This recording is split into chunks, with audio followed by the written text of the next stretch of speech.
Hello friends, welcome to target for IQ. I am advocate Sneha Soni. आज हम discuss करेंगे chapter 10 of CrPC और it is about maintenance of public order and tranquillity, section 129 to section 148। ये जो chapter है ये एक प्रिवेंटिव टाइप का नेचर का चैप्टर है और इसको अगर हम कैटेगराइज करें तो हम 4 कैटेगरी में पूरे चैप्टर को हम कर सकते हैं। सबसे पहले आता है अनलॉफुल असेंबली के लिए, ये सेक्शन आते हैं 129 टू 132। पब्लिक न्यूसेंस अगर कवर करेंगे तो सेक्शन 133 टू 143 के अर्जेंट केसेस ऑफ न्यूसेंस और एप्रीहेंडेड डेंजर्स के लिए 144 to 144A and dispute as to removal of immovable property, इसके लिए हमारे सेक्शन जाते हैं 145 टू 148 तक। तो सबसे पहले हम देखेंगे अनलॉफुल असेंबली के लिए सेक्शन 129 टू 132।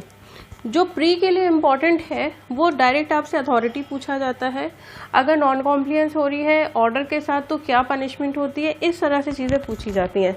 तो सेक्शन 129 में आपका है कि dispersal of assembly by use of criminal force. कहीं पे बहुत ज़्यादा भीड़ लगी हुई है, असेंबली है, तो कब आप सिविल फोर्स यूज़ कर सकते हैं।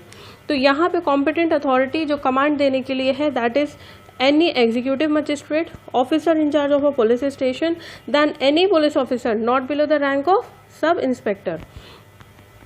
अगर ये जो अथॉरिटीज़ हैं ये क्या दे रही हैं, कमांड दे रही हैं या ऑर्डर दे रही हैं, अगर इस ऑर्डर की क्या हो रही है, नॉन कॉम्प्लियंस हो रही है, नहीं माना जा रहा है उस ऑर्डर को, तो क्या किया जाएगा, सिविल फोर्स। पहले आपको बोला गया आप असेंबली डिस्पर्स कर दीजिए, आपने असेंबली डिस्पर्स नहीं की तो ये तीनों अथॉरिटी क्या करेंगी, आपको ऑर्डर करेंगी।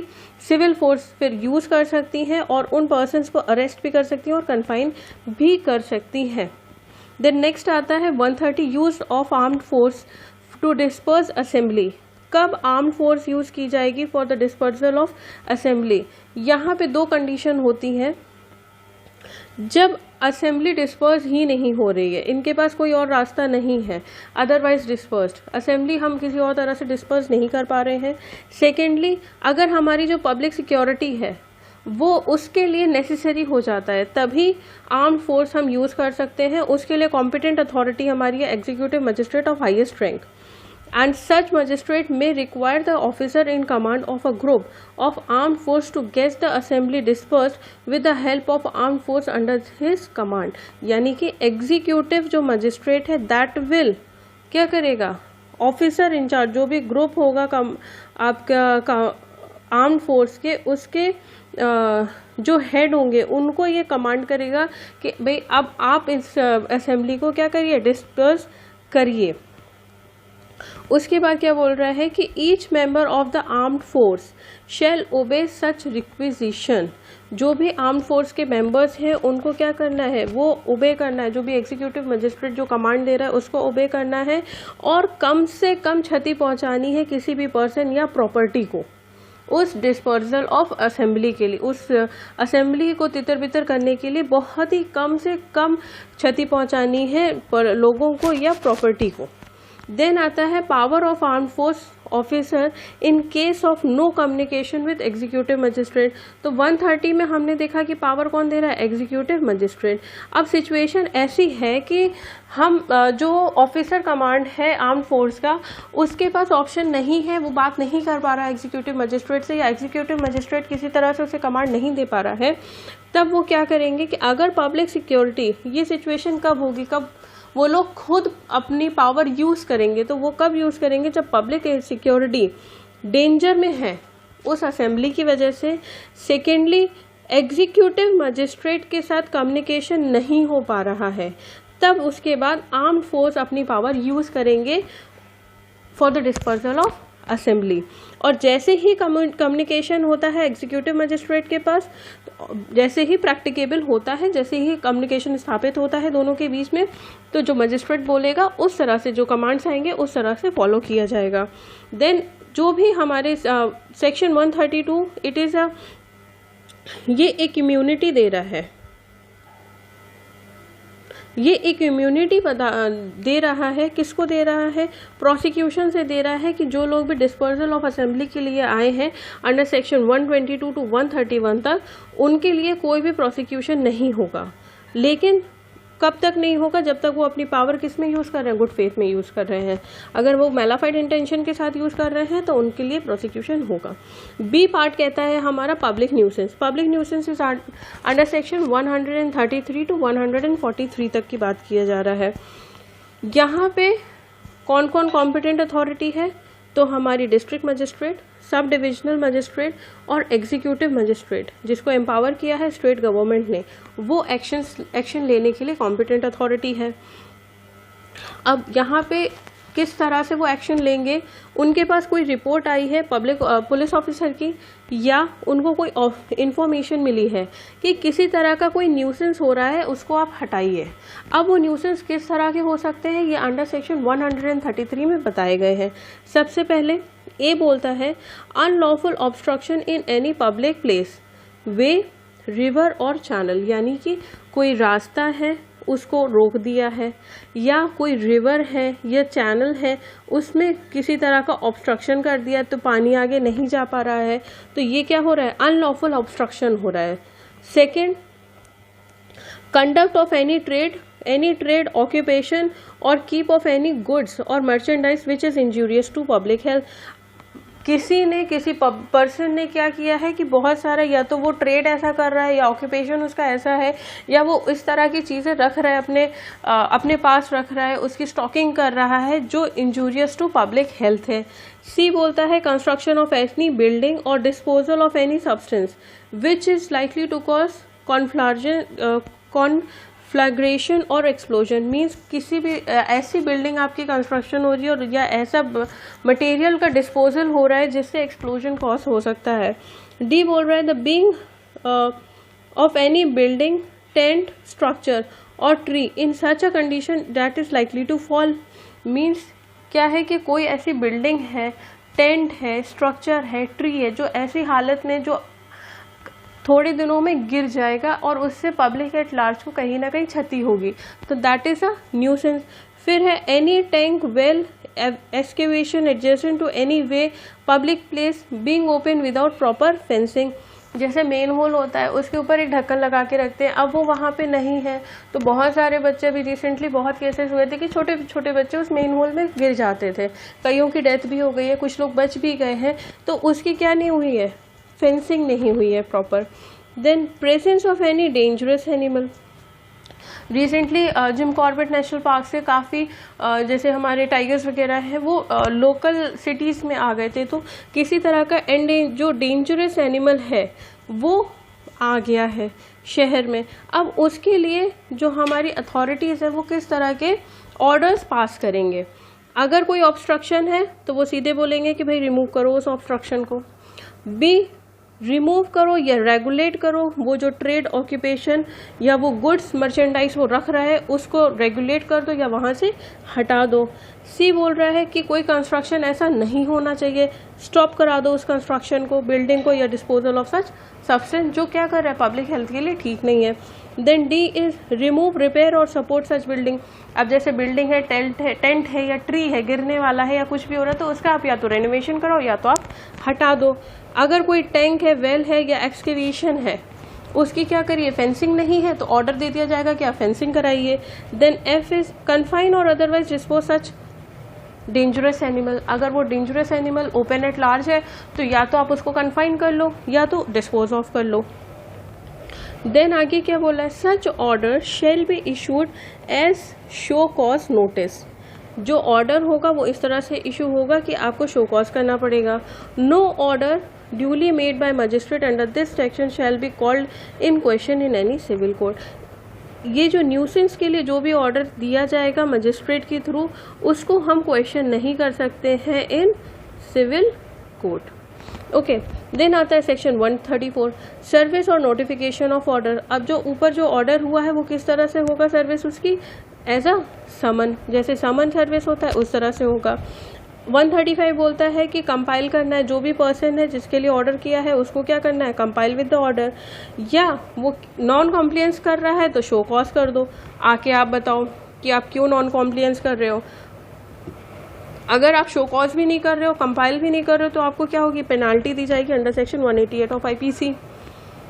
देन 137 क्या बोल रहा है कि if a person order to remove obstruction in any way और river denies the existence of public right in respect of such river और सच वे और river, the magistrate shall inquire in the matter.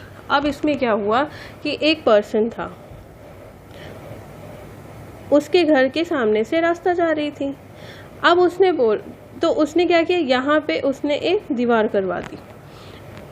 उस person ने बोला कि ये जो वे है, ये जो रास्ता है, ये हमारा कैसा है, प्राइवेट है, ये पब्लिक नहीं है। उसने ये बोला क्योंकि मजिस्ट्रेट ने ऑर्डर दे दिया था कि आप ये ऑब्स्ट्रक्शन हटाइए। अब ये बोल रहा है कि नहीं, ये तो प्राइवेट रास्ता है, ये पब्लिक रास्ता नहीं है। तब क्या करेंगे मजिस्ट्रेट, तो मजिस्ट्रेट इस चीज़ की क्या कराएंगे, इंक्वायरी कराएंगे। अब उस इंक्वायरी में जो भी रिजल्ट आता है उस तरह से या तो क्या करेंगे, उसको सस्पेंड करा देंगे या उसको कंटिन्यू रखेंगे। अब बात करते हैं इंक्वायरी की। On show causing against the order, जैसे उस बंदे ने बोला कि नहीं ये प्राइवेट है, ये पब्लिक नहीं है, तो उसने शो कॉज किया against that order. Evidence shall be taken in the matter as such in a summon case. जिस तरह से समन केस में एविडेंसेस ले जाते हैं उसी तरह से मजिस्ट्रेट यहाँ पे क्या लेंगे, इसके भी एविडेंसेस लेंगे। देन इंक्वायरी किस तरह से होगी, कन्फर्म द ओरिजिनल ऑर्डर, जो ओरिजिनल ऑर्डर है उस चीज़ की जाएगी। Confirm the original order with suitable modification, या तो वो मॉडिफाई कर सकते हैं। इंक्वायरी के बाद मजिस्ट्रेट किस तरह का रिजल्ट दे दें, ऑर्डर कर सकते हैं, जो ओरिजिनल ऑर्डर था उसी को कंफर्म कर दिया, या जो ओरिजिनल ऑर्डर था उसमें कोई मॉडिफिकेशन कर दिया, या if there is no alternative stop the proceeding. भाई अगर पता चल जाता है इंक्वायरी में कि हाँ वो उसकी प्राइवेट रोड ही थी, तो क्या करेंगे, हम वो प्रोसीडिंग रोक देंगे। देन आता है 139 सेक्शन, पावर ऑफ मजिस्ट्रेट। अब फॉर द पर्पस ऑफ, ये जो इंक्वायरी होनी है अंडर सेक्शन 137 और 138, उसमें मजिस्ट्रेट की क्या पावर है, तो उसमें मजिस्ट्रेट की direct a local investigation to be made या summon and examine ex expert. इसके बाद दो क्या है, ये पावर्स है कि वो लोकल इन्वेस्टिगेशन भी करवा सकता है, समन भी करा सकता है और एग्जामिन भी करा सकता है एज एन एक्सपर्ट। देन आता है सेक्शन 140, जो यहाँ पे लोकल इन्वेस्टिगेशन की जो रिपोर्ट बनेगी वो एज अ एविडेंस रीड की जाएगी। ये डायरेक्ट क्वेश्चन आता है प्री में।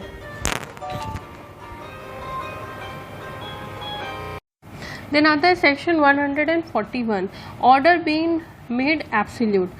इसमें बोल रहे हैं कि on making an order under section 136 and 138 as final the magistrate shall, अगर उसको मजिस्ट्रेट को 136 और 138 के ऑर्डर को क्या करना है, फाइनल करना है, तब मजिस्ट्रेट को ये स्टेप्स लेने पड़ेंगे। Give notice to the same of the same to the person against whom order was made, means जिस पर्सन के लिए ऑर्डर बना है उसको एक नोटिस देना होगा, उसमें एक टाइम फिक्स करना होगा फॉर इट्स कॉम्प्लियंस।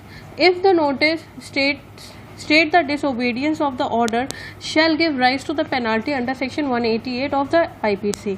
अगर उस नोटिस की वो क्या कर रहा है, अवहेलना कर रहा है या डिसओबीडियंस कर रहा है, तो उसको पेनाल्टी चार्ज की जाएगी under section 188 of IPC।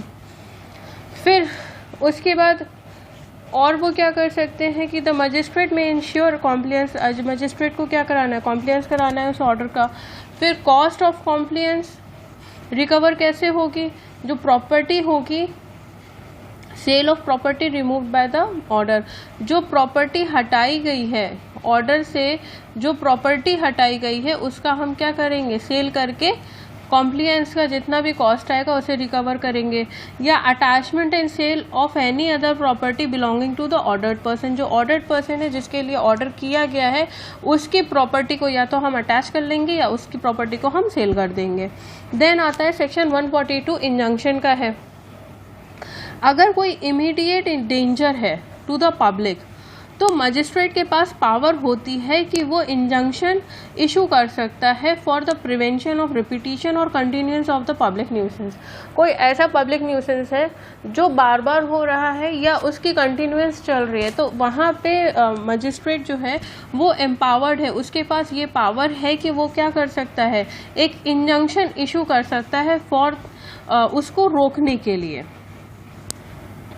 Then आता है हमारा सेक्शन 144 एंड 144A। ये बात करता है 144A, जैसे सबको पता है कि धारा 144 कर्फ्यू के लिए होता है, 5 लोग एक साथ नहीं खड़े हो सकते हैं। तो यहाँ पे किस किस चीज़ों के लिए ये सेक्शन होता है, एक पर्टिकुलर इंडिविजुअल के लिए भी हो सकता है, एक पर्टिकुलर प्लेस के लिए भी हो सकता है, ऐसी जगह के लिए भी हो सकता है जहाँ पे पब्लिक जनरली जाती है या पब्लिक वहाँ पे बहुत ज़्यादा जाती है। तो इतनी जगह के लिए क्या कर सकते हैं, धारा 144 हम लगा देते हैं। क्यों लगाते हैं, कोई एक एक्सीडेंटल न्यूसेंस हो सकता है वहाँ पे, या डेंजर का एप्रीहेंशन है, कोई डेंजर वहाँ पे मजिस्ट्रेट को क्या है, एक डेंजर होने का कोई एप्रीहेंशन हो रहा है या कोई एक्सीडेंट हो सकता है, इस वजह से वहाँ पे क्या कर सकते हैं, प्रिवेंटिंग फॉर्मेशन ऑफ 5 और मोर पर्सन, 5 से ज़्यादा लोग नहीं खड़े हो सकते हैं, वहाँ पे लोगों को जाने से रोक दिया जाता है। और क्या करते हैं, कर्फ्यू का जो सेक्शन है वो यही सेक्शन है। पूछ लिया जाता है कि curfew is under which section, तो कर्फ्यू इज अंडर सेक्शन 144। अगर कोई पानी हो रहा है, prevention and accumulation of water to prevent dengue और मलेरिया, ये भी इसी में आता है। Selling meat and other eatables covered premises, इसमें ये भी इसी में आता है। Not selling meat etcetera in any area on a particular occasion etcetera is ordered under this section. Suppose करिए कि हिंदू का कोई आपका रिलीजन का फेस्टिवल है, उस टाइम पे कोई मीट सेल कर रहा है, तो वहाँ पे क्या करेंगे, प्रोहिबिट कर देंगे कि नहीं आप उस टाइम पे मीट सेल मत करो या इस तरह की कोई भी एक्टिविटी नहीं करो।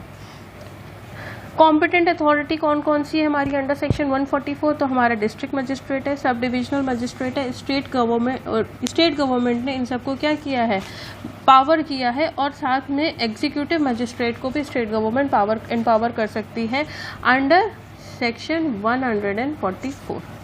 देन आता है हमारा यहाँ पे जो ऑर्डर बनते हैं, जो ऑर्डर होंगे वो कैसे बनेंगे, राइटिंग में बनेंगे, और सेम उसी तरह से बनेंगे जैसे 134 में बना रहे हैं, और एक्स पार्टे भी ये पास करे जा सकते हैं। जो ऑर्डर होगा वो मैक्सिमम 3 महीने के लिए बनाया जाता है, एक्सटेंड भी कर सकते हैं 6 महीने के लिए, लेकिन नोटिफिकेशन के थ्रू स्टेट गवर्नमेंट पास करती है।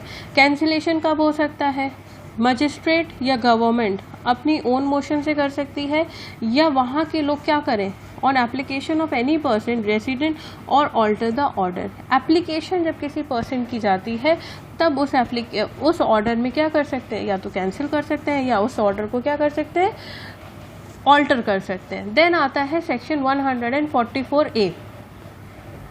इसमें बात की जाती है power to prohibit carrying of arms in processions और मास ट्रेनिंग विद आर्म्स, यानी कि जो जुलूस निकाला जा रहा है उसमें क्या करना है, आप हथियार लेके नहीं कर सकते हो, उसमें आप हथियार लेके जुलूस नहीं निकालोगे।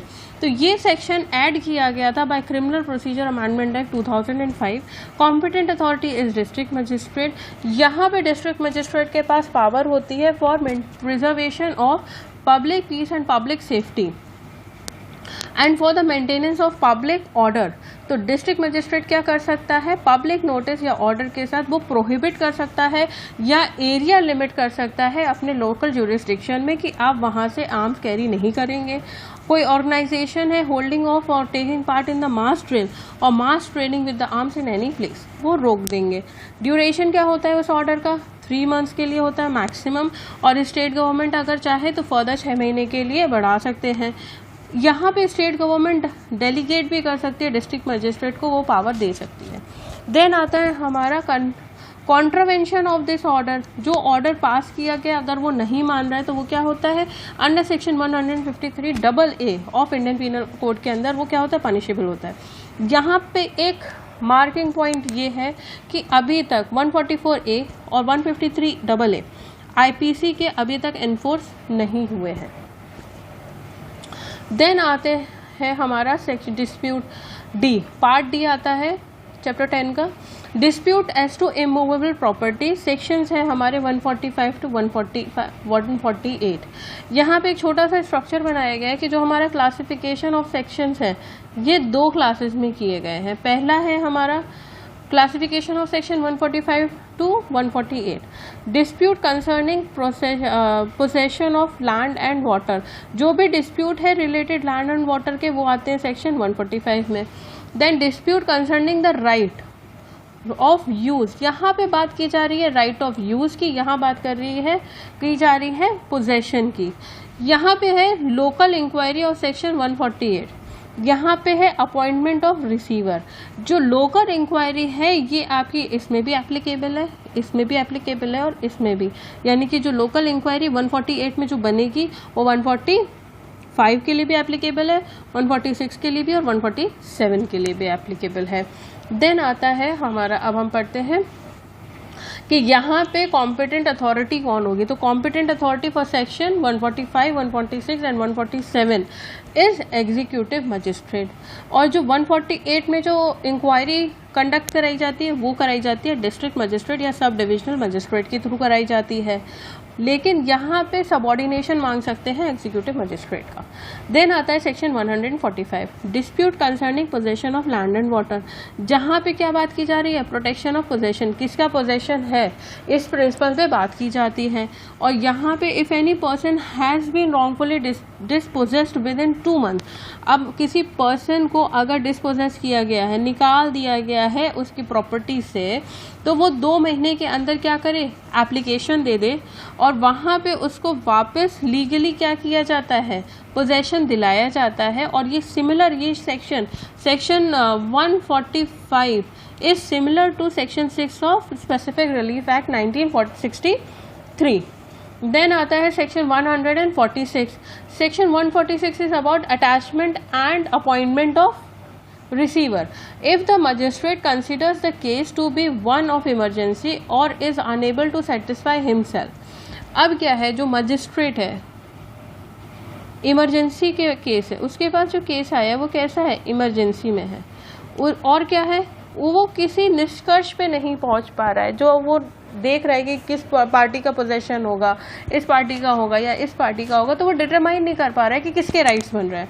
तो यहाँ पे वो क्या करेगा, उस सब्जेक्ट को अटैच कर लेगा और एक रिसीवर अपॉइंट कर देगा, एक रिसीवर वो क्या करेगा, अंडर सेक्शन 146 अपॉइंट कर देगा। देन आता है section 147, dispute concerning right of use end of land and water. अभी हम क्या देख रहे थे, पोजेशन की बात कर रहे थे अंडर सेक्शन 145। अब 147 क्या बात कर रहा है, यूज के बारे में बात कर रहा है। On being satisfied from the report of the police officer, अब उसको जो नॉलेज में आ रही है चीज़ मजिस्ट्रेट को किस तरह से आ रही है, या तो पुलिस ऑफिसर की रिपोर्ट आ रही है या उसको कोई इन्फॉर्मेशन मिली है कि किसी तरह का ब्रीच ऑफ पीस हो रहा है। और किस लिए हो रहा है, क्योंकि right of use of land and water चल रहा है within is local jurisdiction. तो यहाँ पे एग्जीक्यूटिव मजिस्ट्रेट में order in writing directing the concern party to present their case.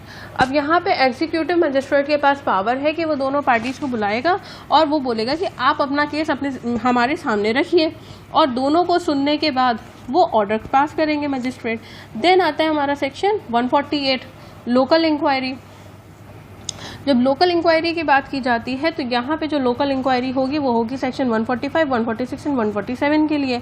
और जो लोकल इंक्वायरी है वो कौन कराएगा, district magistrate, sub divisional magistrate, ये दोनों अथॉरिटीज करा सकती है लोकल इंक्वायरी, और डिप्यूट भी कर सकती है किसी एग्जीक्यूटिव मजिस्ट्रेट को कि सबऑर्डिनेट करिए।